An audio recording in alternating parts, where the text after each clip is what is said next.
What's up, you guys? It's been a minute. I got some new equipment for the holidays and I wanted a little excuse to make a video so I could test it out. So today we're just going to be talking about some albums that you may or may not have listened to that I think everyone who's into music should give a shot. And then I'll also kind of point out which ones you might be interested in depending on what your taste is. So yeah, let's get started. Just warning in advance, I'm going to take big leaps from genre to genre and era to era in this video, so prepare yourself for that. The first album I'm going to talk about is called Pinball, and it's by Mike and Tony Seltzer, and this record has been on repeat for me over the last week or so. It came out quite a bit earlier this year, but incredible listen. If you're not familiar with Mike, he's kind of in that abstract hip-hop lane where you would place people like Earl Sweatshirt, Mavi, Maxo, kind of that whole lane of people. And he's one of the best in that sound, in my opinion. But I think that there's a lot to like about Mike as an artist, even if you aren't necessarily directly attracted to that subgenre of hip hop. And if you don't know what I'm referring to at all, it's kind of this area of hip hop where you have very non-linear kind of abstract delivery with a focus on lyricism a lot of the time, very abstract beats, unique samples, unique instrumentation. It's just a really cool, interesting subsect that a lot of really great stuff is coming out of right now. And as I said earlier, I think Mike is one of the best people to do it. But on this particular record, he's working with Tony Seltzer, who is a trap producer. And that's a little bit of a departure from what he's done in the past. But this one is so unique because you're hearing someone who has this abstract delivery and this really great like internal rhythm in Mike's delivery, and you're hearing him on a true trap producer. And so this album is just pure bangers, like front to back. Anyone who has any interest in hip hop, I would recommend listening to this. Particularly even if you have no interest in abstract hip hop, but you like artists like Lucky or kind of like, even like Cardi, like just like that cloud rap area of things. It's just a really fun record. And anyone who likes hip hop at all, I would say, give this one a listen. My highlights from the Mike record right now, seriously, like track for track, I'm loving this whole thing. I would say right now, the title track Pinball, I would say Lethal Weapon and On God with Earl Sweatshirt. Those are probably my three top ones right now, but like front to back, incredible record. The next record that I want to talk about, it's called Todos los Días, Todo el Día by Latin Mafia. For you guys not familiar with Latin Mafia, they are this Latin pop group that's kind of been growing up recently. I actually saw their set on one of the earlier time slots at Camp Flogna, and I was just overcome by their stage presence and just the originality of their music, but also how many traditional kind of pop merits that it had. It has a lot of emotion behind it, and whether or not you understand Spanish, you can definitely get something out of it. It's just a great pop record that I feel like is worth a shot for anyone. Also, if you are one of those people who likes to be able to say that you knew about somebody before they really hit it big, this could be a good one for you. I would honestly just recommend this to anyone who's interested in kind of like, I don't know, how am I even saying this? I'll go with like dreamy, reverbial pop music, which is like a very wide descriptor. If you like, I don't know, I could list all sorts of artists here, but like everything from like Frank Ocean, that kind of lane of things, all the way over to like Beach House and some of those like dream pop bands. There's definitely something for you in this record. My favorite tracks on this Latin Mafia record, I would say my favorite is probably Y Como Te Digo Que.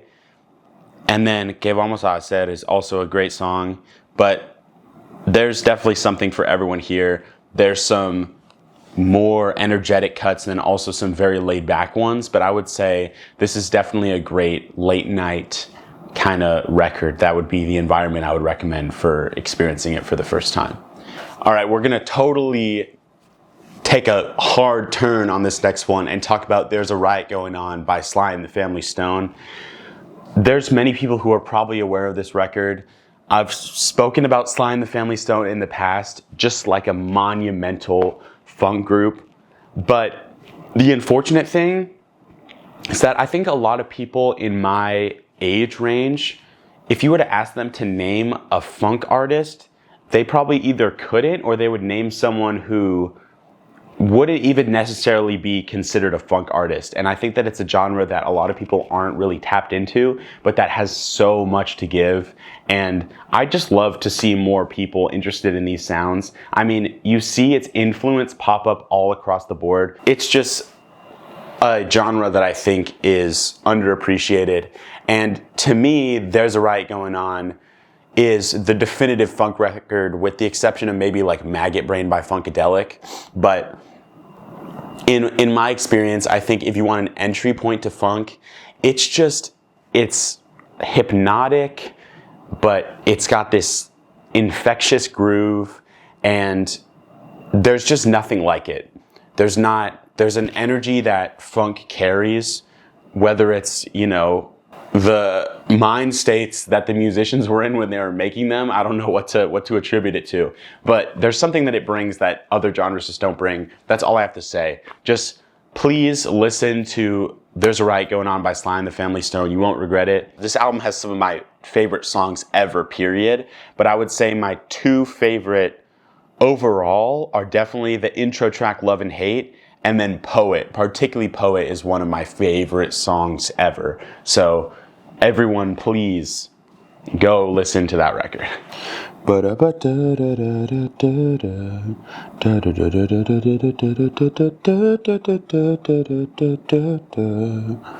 right, we're going to jump a little bit modern again. We're going to be talking about Now You Know It Still Feels the Same by, I'm not going to lie, I don't know how to say this band name, Piaia Fraus. This is a super cool dream pop band, which I believe is from Estonia. And I came across this record from an Earl Sweatshirt Instagram story like 3 years ago. And I listened to the track Deep Purple Girl, and I was immediately just like grabbed by this dreamy instrumentation, but also infectious pop vocals. And there's just a quality, this kind of summery quality to this record. I would draw comparisons to like the instrumentation of the Cranberries, but with a dreamier vocal delivery. So it's a lot more, I would say, digestible.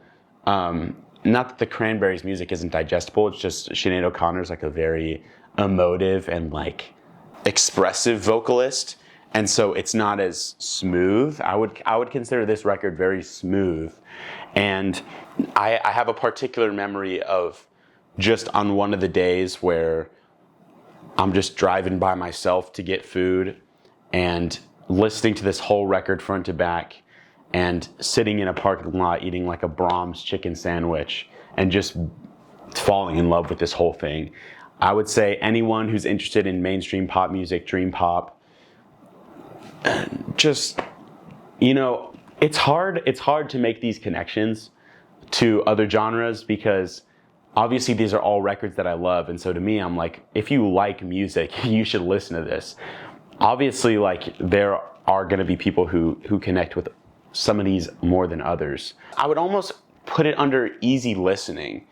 It's one of those records that you can be very conscious about, but also get a whole lot out of just letting it play and letting it be an atmosphere for whatever you're experiencing. And that's where I think its value really lies. I already mentioned the track Deep Purple Girl. Two of my other favorites are Blah, parentheses, Morning Hue, and Swim in Eyes. And I'm super excited to see where this band goes from here. As far as I can see, they've been around for a long time. Like, it looks like something like 21 years.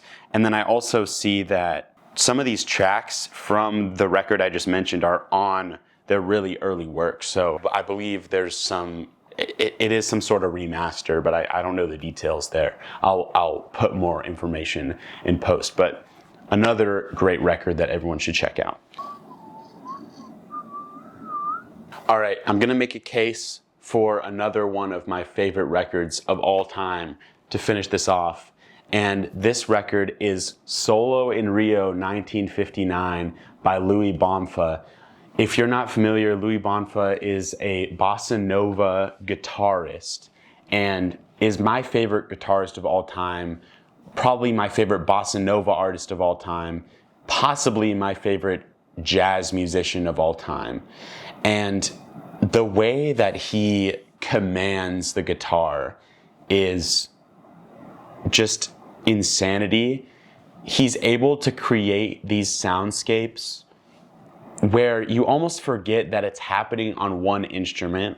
And that's why I like this Solo in Rio record particularly, because there are instances of Luiz Bonfa playing with full bands. It was a great singer as well, but on this particular record, it's a whole lot of just pure guitar music, and it is some of the most emotionally moving music I've ever listened to, which is incredibly impressive given that it was made from a single man recording off of a single instrument, off of these performances. It's just incredible. It's another one that you can listen to passively, but it's one that will pull you out, will just entrance you in these sounds. Particularly his performance of the jazz standard Tenderly on this record is maybe my favorite rendition of any jazz standard ever, and definitely one of my favorite songs of all time.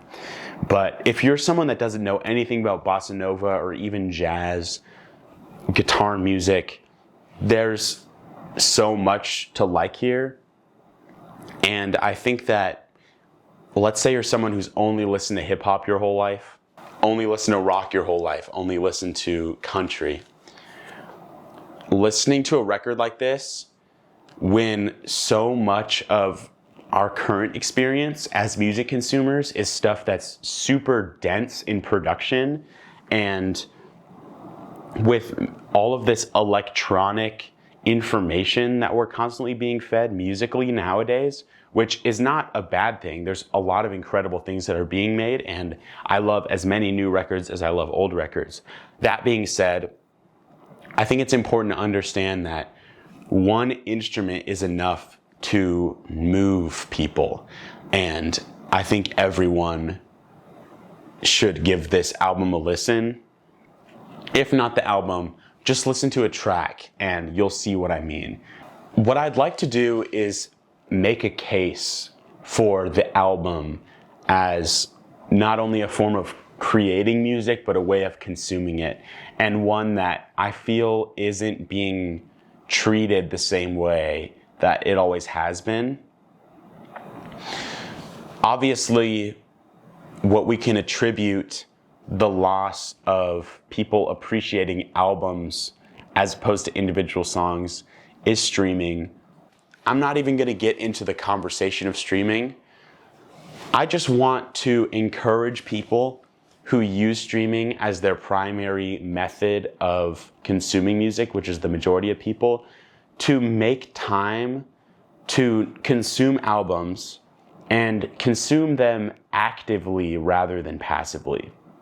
The reason the album exists is because it allows an artist to tell a larger story. It allows them to create these sonic atmospheres that they can't always do to the same effect within a single song. And it really captures a moment in time of what's going on in the artist's life and what's going on in the world when that artist was creating. I think that we need to listen to albums because artists deserve their art to be perceived the way that they've presented it.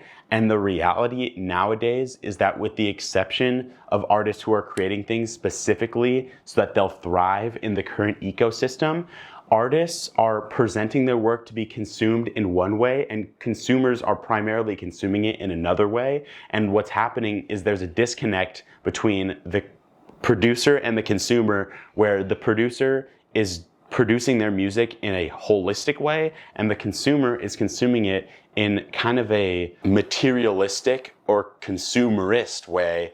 And that's not necessarily their fault, that's just the way that the system of consumption is currently constructed. And so as the consumer, we need to consciously listen to this art the way that it was meant to be listened to. And that doesn't just mean the records that are coming out. When you're listening to an album, developing the ability to listen to an album in full and that being the only thing you're doing has become a skill, which is kind of sad if you think about it, but it's a skill that I had to learn to develop, and it's a skill that a lot of people are going to have to learn to develop. Start small, listen to stuff that you know you'll like, and then eventually you'll be able to listen to records that you might not even know anything about, or you might not have confirmation that you're going to like them. Older records or records in genres that you don't even know. It's going to broaden your horizons, and you're going to be able to experience aspects of music that you couldn't experience otherwise. An album allows us to connect with their art on a larger scale and find the parts of it that we truly value the most. And you are missing out on some of the stuff that you will love even more than the stuff you already know if you're not listening to albums. Anyway, that's why I think that it's so important to listen to albums actively and to not let yourself fall into kind of this metaphorical trap that streaming kind of places in front of the artistic consumer. I want everyone to find the music that they care about the most. I want artists' work to be supported in the way that they wanted it to be listened to. And I think that pretty much everyone could benefit from that. So yeah, that's my case for listening to albums and a bunch of albums that I think everyone should listen to. So I hope you guys found something here that you are interested in. I hope you listen to one of these records. I hope, if not, you go to one of your favorite songs that you've been listening to recently, you click on the album that it's from, and you give that a listen, if anything at all. I've got a lot more of these videos coming out soon. I've got a lot of ideas coming up. Just keep your eyes peeled on what I'm doing next. So thank you guys for watching, and I'll see you next time.